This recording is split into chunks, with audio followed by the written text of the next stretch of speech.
Hello guys, good afternoon and welcome to 5th Generation Hobby Shop. Welcome to another unboxing and testing. Shoutout natin si Sir Gerald ng Mandawi, Cebu. Sir, welcome to 5th Generation Hobby Shop. This is the ating i-unbox na ngayon ay ang Beretta. Ayan, as you can see.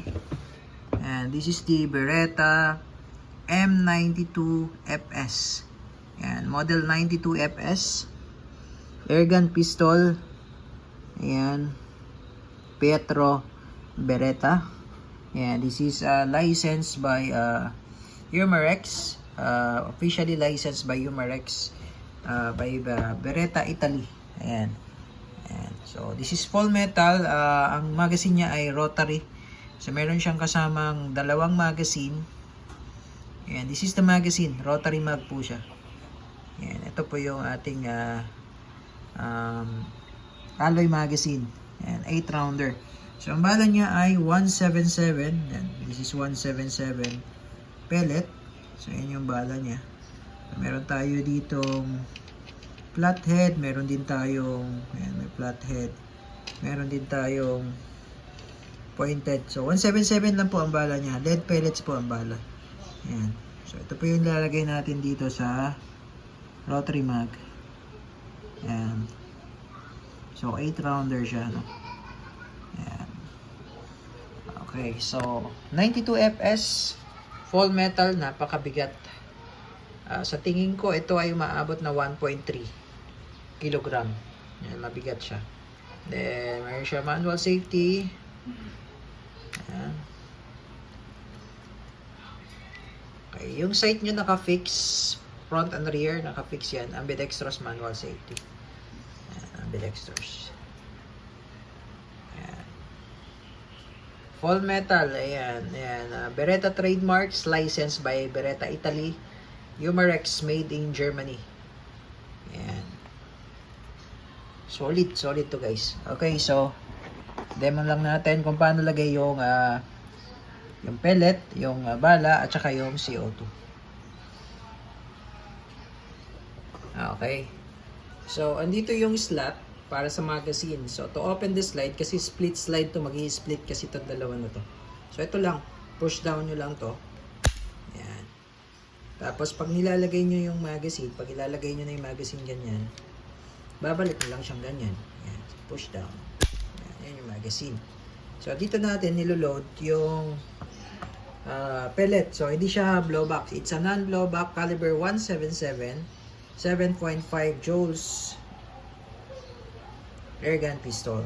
So, 7.5 joules po ito, no? Ayan. So, ganyan po ang paglo-load ng pellets. Lagay mo siya ganyan. Pasok na siya. Ayan. So, 7.5 joules.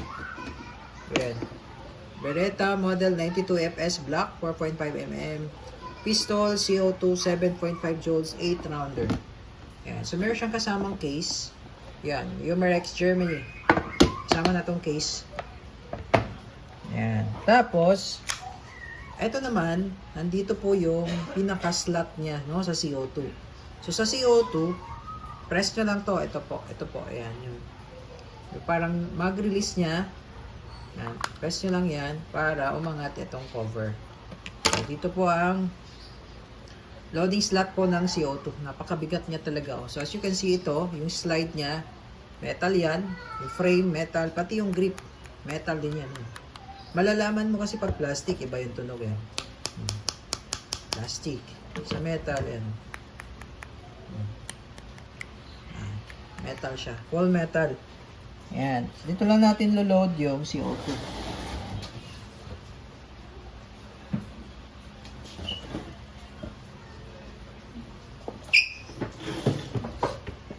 Ayan, so load tayo ng CO2.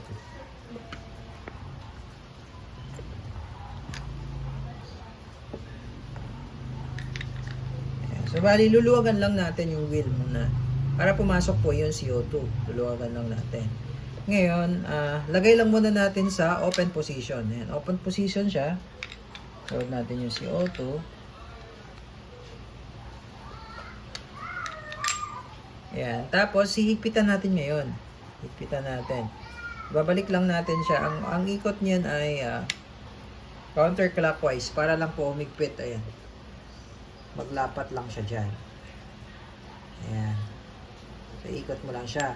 Pipigilan mo yung CO2 para po hindi umikot yung CO2. Ayan. Ayan. So, kapag maigpit na, ayan. So, tama na yan. Maigpit na po yan. So, ito, pag ito po ay tinulak natin, power position niya, mabubutas na yung CO2. Sa ngayon po, hindi pa yan butas. Kasi hinigpitan lang natin. So, ilagay natin tong nakakangalay po, mabigat talaga, mabigat.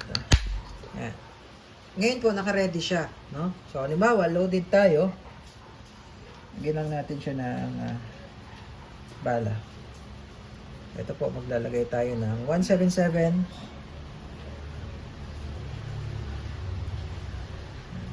Yung pellet po.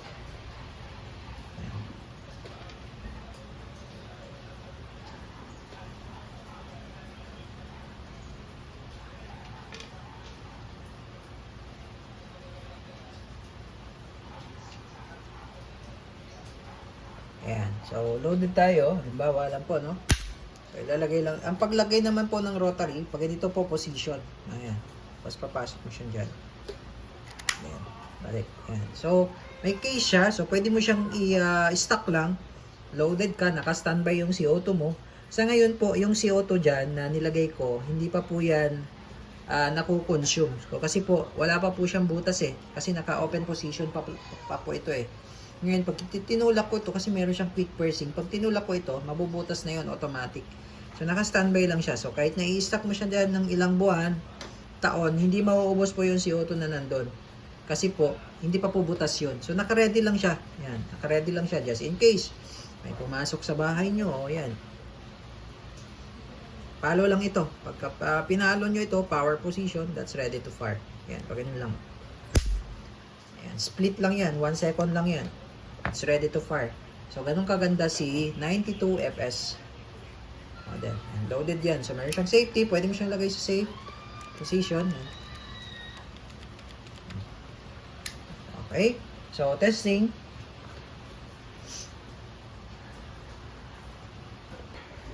Okay, firing. M92FS. Licensed by Beretta. So, pwede siyang single action. Okay. Firing. Napakalakas ng tunog. So, honestly speaking, malakas yung tunog. Tapos, pwede rin siyang double action.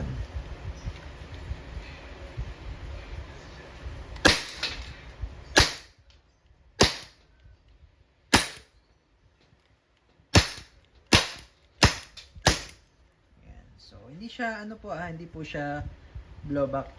Non-blowback po siya. Caliber 177. Ang bala niya ay lead pellets. Tingga po, tingga. Okay? So, 92 FS by Umarex Airgun Pistol.